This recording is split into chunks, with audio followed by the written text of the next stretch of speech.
Good morning, शुभ सकाळ. दिस is me दिशा. आणि मम्मीने आज सकाळीच मस्त पुरणपोळीचा बेत केला होता. सो आम्ही सगळेजण बसलो होतो इकडे पुरणपोळी खायला आणि लवकर आवरलं होतं आम्ही सगळं, कारण की आम्हाला जायचं होतं सोनाले दिदीच्या साखरपुड्याला. सो आजच तिचं सगळं हळद लग्न वगैरे होतं. सो सकाळी आम्ही आलो होतो आज साखरपुड्याला. छान असे रेडी झाले होते आणि आमच्या करवला इकडे ॲडजस्ट करत होत्या त्यांचा गाऊन्स आणि घागरे वगैरे.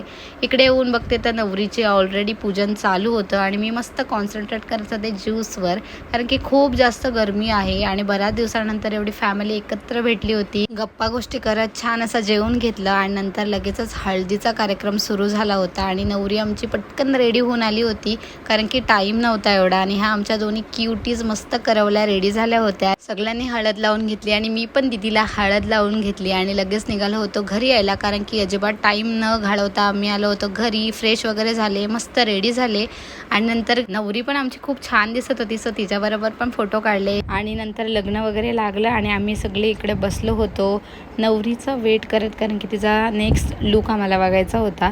सो इकडे मग आम्ही पण फोटो काढायला आलो होतो सगळ्याजणी आणि आमच्या काकांनी मस्त आम्हाला पार्टी दिली होती आईस्क्रीम कोनची. सो इकडे आम्ही आईस्क्रीम खाल्ली, गप्पा गोष्टी केल्या आणि नंतर घरी यायला निघाले. That's it. भेटूया नेक्स्ट ब्लॉगमध्ये. Bye bye.